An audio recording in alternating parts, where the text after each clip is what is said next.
할렐루야. 사순절 40일 기도학교 제16, 제17장 통성기도. 오늘 본문은 예레미야 33장 1절로 3절입니다. 예레미야가 아직 시위대 뜰에 갇혀 있을 때에 여호와의 말씀이 그에게 두 번째로 임하니라. 이르시되 이를 행하시는 여호와, 그것을 만들며 성취하시는 여호와, 그의 이름을 여호와라는 이가 이와 같이 이르시도다. 너는 내게 부르짖으라.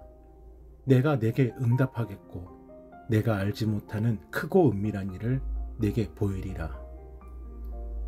BC 587년 남유다의 예루살렘은 바벨론 군대에 의해 포위를 당합니다. 성 안의 양식은 다 떨어져서 언제까지 성문을 닫고 버틸 수 있는 상황이 아니었고, 적들은 토성을 쌓아 성벽을 넘기 직전입니다. 그런데 이 절망의 때에 하나님께서 남유다를 향해 언약을 말씀하여 주십니다. 예레미야 33장 2절로 3절입니다. 이를 행하시는 여호와, 그것을 만들며 성취하시는 여호와, 그의 이름을 여호와라는 이가 이와 같이 이르시도다. 너는 내게 부르짖으라. 내가 내게 응답하겠고 내가 알지 못하는 크고 은밀한 일을 내게 보이리라. 지금 남유다가 겪고 있는 절망과 곧 현실이 될 멸망은 그들의 죄악으로 인한 심판입니다. 그런데 그런 남유다를 위해 하나님께 부르짖으면 전능하신 하나님께서 알지 못하는 크고 은밀한 일을 이루시고 보여주시겠다 말씀하여 주십니다. 예레미야 33장 6절 말씀에 이 성을 치료하며 고쳐 낫게 하리라. 7절 말씀에 유다의 포로와 이스라엘의 포로들이 돌아오고 다시 처음처럼 세워지리라. 8절 말씀에 모든 죄악을 용서하여 주리라. 9절 말씀에 예루살렘이 기쁨과 찬송과 영광의 성읍이 되리라. 사랑하는 여러분, 남유다의 백성들이 선택받은 특별한 존재들이어서 예루살렘 성이 귀하고 복된 성전이어서 이렇게 회복시켜 주겠다 약속해 주신 것이 아닙니다. 누구든지 무엇이든지 하나님께 부르짖을 때 응답하시겠다 지금 말씀하여 주시는 것입니다. 이것이 부르짖는 기도의 능력입니다. 이처럼 부르짖는 통성기도는 첫 번째, 절박함과 간절함과 진실함에서 시작됩니다. 예수님께서 여리고성에 들어가셨을 때 그곳에는 거지이며 시각장애를 갖고 있던 바디메오란 사람이 있었습니다. 그런데 어느 날 조용하던 거리가 수많은 사람들로 인해 시끌시끌한 것입니다. 바디메오는 대체 무슨 일입니까? 전쟁이라도 난 것입니까? 사람들에게 물었고, 사람들은 나사렛 예수가 지금 여기를 지나간단 말입니다. 말을 해주는 겁니다. 바디메오도 예전부터 들어서 알고 있었습니다. 나사렛 예수가 병자를 치유하고 죽은 자를 살린다는 것을. 순간 바디메오는 사람들의 소리가 가장 큰 곳을 향해 소리쳤습니다. 나사렛 예수여, 나사렛 예수여, 나를 불쌍히 여기소서. 그 소리가 얼마나 컸던지 주변 사람들은 소리를 지르는 바디메오를 꾸짖습니다. 그럼에도 바디메오는 목이 터져라 사람들이 몰려있는 곳을 향해 온 힘을 다해 소리칩니다. 그때 예수님께서 가시던 발걸음을 멈추시고 바디메오를 부르십니다. 그리고 내게 무엇을 하여 주기를 원하느냐 물으셨고, 그는 주여 보기를 원하나이다.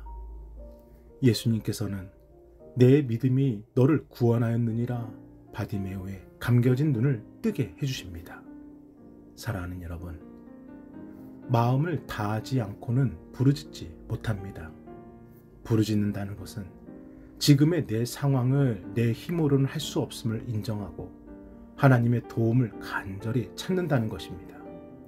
이처럼 우리의 삶의 절박함과 간절함과 진실함이 부르짖는 기도의 시작이 됩니다. 부르짖는 통성기도는 두 번째, 들려진 대로 응답됩니다. 예전에 말의 힘이라 하여 방송에서 밥을 놓고 실험을 한 적이 있는데, 그보다 앞서 동일한 내용을 먼저 다룬 피터 톰킨슨의 식물의 신비한 생애라는 책이 있습니다. 같은 식물 3개를 똑같은 크기의 화분과 토양에 심고 같은 양의 물과 거름과 햇볕의 양을 조절해 주었습니다. 그리고 한 가지 다른 조건을 두었는데, A라는 화분에는 칭찬을 합니다. 너는 이쁘다. 너는 잘 자란다. 아름답게 클 것이다. B라는 화분에는 아무 말도 안 해주었습니다. C라는 화분에는 비난과 불평을 놀아놓았습니다. 너는 안 돼. 너는 곧 썩을 거야. 넌 가치가 없어. 시간이 흐른 후 3개의 화분을 비교해보니 A는 튼튼하게 뿌리를 내리고 잎도 싱싱하게 자랐습니다. B는 일반적으로 볼 수 있는 뿌리와 잎의 상태를 유지했습니다. 그런데 C는 유독 뿌리가 약하게 자라고 잎도 온전히 피질 못한 것입니다.